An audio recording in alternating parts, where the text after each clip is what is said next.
Peoples party की CEC का इजलास, बिलावल भुट्टो वज़ीर-ए-आज़म के ओहदे के लिए नामजद। चेयरमैन पीपल्स पार्टी कहते हैं कि बानी पीटीआई और नून लीग के कायद को इलेक्शन लड़ने में कानूनी मुश्किलात हैं। दोनों अहल होंगे या दोनों नाअहल। नवाज शरीफ ज़िम्न इलेक्शन ही लड़ सकेंगे। ज़ियाउल हक ने नवाज शरीफ, फैज हमीद ने पीटीआई को मुसल्लत किया। ये दोनों जमातें अशराफिया और पीपल्स पार्टी गरीब की नुमाइंदा है। आए मेरा मुकाबला करें और अवाम पर फैसला छोड़ दें। न्यूज कॉन्फ्रेंस करते हुए उनका मजीद कहना था कि मसाइल का हल निकालने के लिए आपस के इख्तिलाफात को खत्म करना पड़ेगा। जब तक आपस में लड़ेंगे दुश्मन हमारा फायदा उठाते रहेंगे। मसाइल के हल के लिए हमें जाती दुश्मनी को खत्म करना पड़ेगा। आज तक इल्म नहीं, लाहौर में नून लीग और पीटीआई में से मेरा मुकाबला कौन करेगा। हुकूमत का मौका मिला तो 10 वादे पूरे करेंगे। तालीम और इलाज मुफ्त करेंगे। पाकिस्तान भर में गरीबों को फ्री बिजली मिलेगी। गरीबों को 30 लाख घर बना कर देंगे। बेनजीर कार्ड की तरह किसान कार्ड मुतारिफ कराएंगे।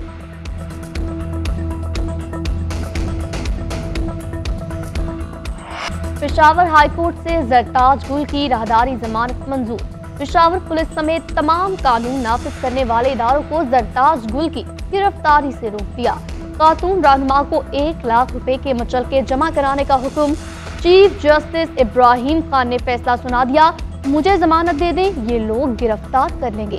जरताज गुल की अदालत में बयान, जरताज गुल किसी मुकदमे में मतलूब नहीं, गिरफ्तार नहीं करेंगे। सीसीपीओ का अदालत में बयान, जरताज गुल को किसी भी केस में गिरफ्तार ना किया जाए। किसी ने हाथ तक लगाया तो मैं जानूं और पुलिस जाने। चीफ जस्टिस ने रिमार्क्स दिए, पेशावर हाईकोर्ट में क्या कुछ हो रहा था कि मुझे इस्लामाबाद से आना पड़ा। अगर किसी को इंसाफ नहीं दे सकता तो मुझे इस्तीफा देना चाहिए। मैं ना पहुंचता तो क्या ये खातून सारी रात हाईकोर्ट में गुजारती। गेट के बाहर मेरे 22 ग्रेड के अफसर की बेइज्जती हुई है। क्या पुलिस में 22 ग्रेड का अफसर है? हमारे किसी वकील से जुल्म होगा तो रात 3 बजे भी अदालत लगाऊंगा। वकील से बदतमीजी करने वाले पुलिस एहलकारों के खिलाफ कार्रवाई का हुक्म। चीफ जस्टिस ने अपने ही पीएसओ की सरबराही में एक कमेटी तश्कील दी। पीटीआई से एक बार फिर बल्ला छिन गया। इलेक्शन कमीशन का 22 दिसंबर का फैसला बहाल। पेशावर हाईकोर्ट ने हुक्म इम्तना को वापस ले लिया। इलेक्शन कमीशन की पीटीआई से बल्ले का निशान वापस लेने की अपील मंजूर। पेशावर हाईकोर्ट के जस्टिस एजाज खान ने 6 सफ़ात पर मुश्तमिल तहरीरी फैसला जारी कर दिया। तहरीरी फैसले में कहा गया कि इलेक्शन कमीशन के वकील ने कहा कि मरकजी फरीक को सुने बगैर हुक्म इम्तना दिया गया। दरख्वास्त गुजार को दिया जाने वाला उबूरी रिलीफ पूरे मुकदमे पर असरअंदाज हुआ है। फरीकैन के दलाइल सुनने के बाद अदालत हुक्म इम्तना वापस लेती है। दरख्वास्त गुजार के तहफ़्फ़ुज़ात मरकजी दरख्वास्त में सुने जाएंगे। इलेक्शन कमीशन आईन और कानून के मुताबिक इंतखाबात का इनेकाद करे। सुप्रीम कोर्ट भी फैसलों में साफ शफाफ इलेक्शन का हुक्म दे चुकी है। बैरिस्टर गौहर का पेशावर हाईकोर्ट के फैसले के खिलाफ आज सुप्रीम कोर्ट जाने का ऐलान। कहते हैं अगर बल्ले का निशान ना दिया गया तो ये जमहूरियत की हार है। अवाम इसको तस्लीम नहीं करेंगे। इलेक्शन की शफाफियत पर सवाल उठेगा। इंतखाबी निशान न मिलने पर हर उम्मीदवार आजाद हैसियत में इलेक्शन लड़ेगा। इंतखाबात का बाइकॉट नहीं करेंगे। हम मैदान खाली नहीं छोड़ेंगे। मुखालफिन अंडर 19 से भी घबरा रहे हैं। फैसला जल्दबाजी में किया गया। यकीन है सुप्रीम कोर्ट बल्ले का निशान बहाल करेगी।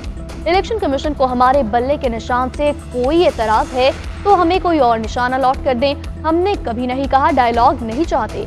बानी चेयरमैन पीटीआई पर चार्जशीट सियासी इंतकाम का निशाना है।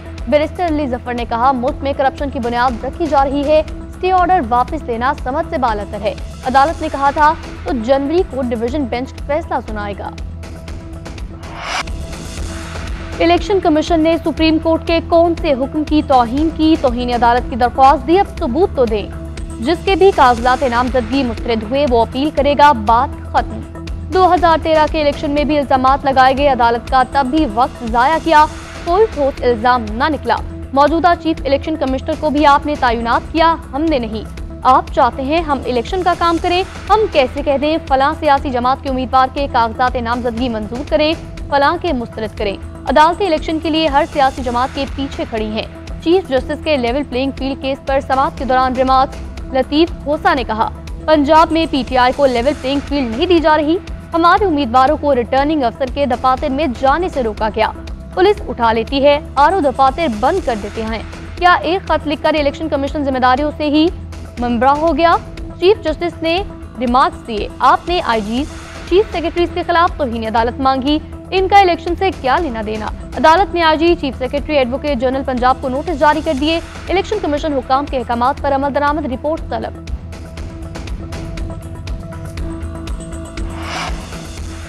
आरओज के फैसलों के खिलाफ अपीलें दायर करने का वक्त खत्म। शहबाज शरीफ के NA 242 कराची से कागजात नामजदगी की मंजूरी चैलेंज। पीपल्स पार्टी के उम्मीदवार मसूद खान बंदोखेल की रिटर्निंग ऑफिसर का फैसला कलअदम करार देने की सजा। मरियम नवाज के कागजात नामजदगी की मंजूरी का फैसला चैलेंज। नवाज शरीफ के खिलाफ अपील पर जवाब तलब।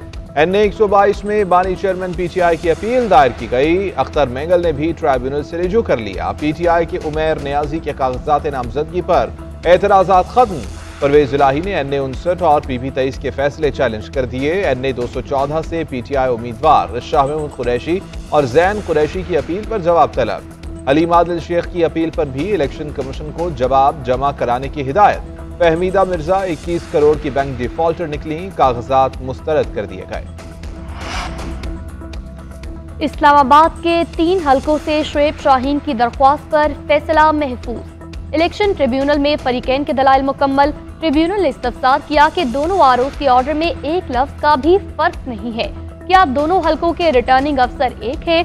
शुएब शाहीन ने बताया रिटर्निंग अफसरान मुख्तलिफ हैं, लेकिन ऑर्डर में एक लफ्ज का भी फर्क नहीं। लगता है ऑर्डर लिखा एक जगह गया, फिर सब ने वही जारी कर दिया। अदालत ने इस्तफसार किया, क्या ये आरओ आर्टिकल 62(1)F की डिक्लेरेशन दे सकता है? शुएब शाहीन ने बताया आरओ के पास ऐसा कोई इख्तियार नहीं, अदालत डिक्लेरेशन दे सकती है। रियासत को अपना माइंडसेट बदलना होगा। हुकूमत तहरीरी तौर पर बता दे मजीद किसी को गैर कानूनी लापता नहीं किया जाएगा। हमें किसी सेक्शन ऑफिसर का बयान नहीं चाहिए। जबरी गुमशुदगी केस की समाअत के दौरान चीफ जस्टिस के रिमार्क्स। कहा इस मुल्क को अपनों ने ही फ्रैक्चर किया है, सिर्फ अदालती फैसलों से कुछ नहीं होगा। शुएब शाहीन ने कहा कि इमरान रियाज पेश होने के लिए तैयार हैं, अदालत प्रोटेक्शन दे।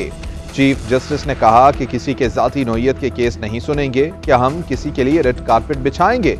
किसी को खदशात हैं तो मुकदमा दर्ज कराए। हमारे पास कोई फौज खड़ी है जो प्रोटेक्शन दे। आमिना जंजुआ ने बताया कि मुशर्रफ दौर में मेरे शौहर को उठाया गया, दोस्त से मिलने पेशावर के लिए निकले लेकिन पहुंचे नहीं। लापता अफराद कमीशन ने मेरे शौहर को 2013 में मुर्दा करार दे दिया था। कमीशन को तमाम प्रोडक्शन ऑर्डर्स अटॉर्नी जनरल को फराहम करने की हिदायत। समाअत 9 जनवरी तक मुलतवी। तौहीन इलेक्शन कमीशन केस में बानी चेयरमैन PTI और फवाद चौधरी पर फर्द जुर्म आयद। दोनों मुल्जिमों का सेहत जुर्म से इनकार। जांच शीट में लगे इल्जामात झूठे करार दे दिए। जांच शीट के मुताबिक मुल्जिमों ने मंसूबाबंदी से तस्दीक आमेज मुहिम चलाई। कई मरतबा मुतज़बाना जुबान इस्तेमाल की गई। मन घड़त इल्जामात आयद किए गए। 4 अगस्त और 10 अगस्त 2022 को इलेक्शन कमीशन को स्कैंडलाइज किया। सुप्रीम कोर्ट की ऑब्जर्वेशन के तहत इलेक्शन कमीशन मुल्ज़िमान के खिलाफ कार्रवाई का मजाज है। तौहीन इलेक्शन कमीशन के 16 जनवरी तक मुलतवी। आइंदा समाअत इलेक्शन कमीशन में होगी।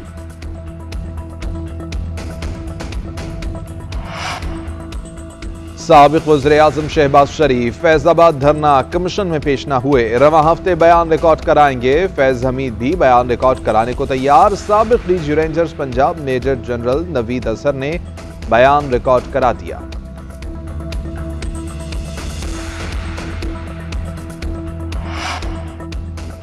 मेयर कराची टाउन नाज़मीन इंतखाबी ज़ाब्ता इखलाक की खिलाफ वर्जी कर रहे हैं। MQM के कन्वीनर खालिद मकबूल सिद्दीकी का chief election commissioner Sikandar Sultan Raja को खत। कहा अवामी फंड का इस्तेमाल तरक्याती मंसूबों का इफ्तिताह किया जा रहा है। अवाम का पैसा और वसाइल का इस्तेमाल वोटर्स को मुतासिर करने के लिए किया जा रहा। ये मामला इंतखाबी अमल की साख को मुतासिर कर रहा है। तमाम जमातों को लेवल प्लेइंग फील्ड नहीं मिल रही। बल्दियाती नुमाइंदों का यह अमल इंतखाबात 2024 के नताइज में हेरा फेरी के मुतरादिफ है। ज़ाब्ता इखलाक की खिलाफ वर्जी पर सख्त कार्रवाई की जाए। निगरान वज़ीर-ए-आज़म अनवारुल हक काकड़ की ज़ेरे सदारत खसूसी सरमायाकारी की सहूलत काउंसिल की एपेक्स कमेटी का इजलास। आर्मी चीफ, वफाकी वज़रा, वज़राए आला और दीगर हुकाम की शिरकत। वजारतों की मंसूबों पर पेशरफ्त और मुतवक्किल सरमायाकारी पर ब्रीफिंग। एपेक्स कमेटी का पेशरफ्त पर इत्मीनान का इजहार। सरमायाकारों को सहूलत फराहम करने के लिए इंफ्रास्ट्रक्चर की तरक्की को तेज करने पर इत्तेफाक। एलामी के मुताबिक कमेटी ने दोस्त ममालिक के साथ मुआशी रवाबत में इजाफे को सराहा। निजकारी पर पेशरफ्त का जायजा भी लिया गया। कमेटी ने स्मगलरों और जखीरा अंदोजों के खिलाफ कार्रवाई जारी रखने के पुख्ता अज़्म का इजहार किया। कराची वालों को एक ही सहमाही में दूसरी बार बिजली का झटका। नेपरा ने बिजली ₹2.87 फी यूनिट महंगी करने की मंजूरी दी। एक सहमाही में इजाफा ₹4.12 हो गया। मंजूरी जनवरी से मार्च 2023 के लिए की गई। नेपरा ने फैसला वफाकी हुकूमत को भिजवा दिया। सिडनी टेस्ट मैच का आज दूसरा रोज। पाकिस्तान और ऑस्ट्रेलिया की ओपनिंग पार्टनरशिप तोड़ने में कामयाब। कैंगरूज ने 1 विकेट के नुकसान पर 105 रन बना लिए। पाकिस्तान ने पहले रोज अपनी पहली इनिंग्स खेलते हुए 313 रन बनाए थे। आमिर जमाल ने 82 और रिजवान ने 88 रन की इनिंग्स खेलकर पाकिस्तान की लड़खड़ाती बैटिंग को सहारा दिया।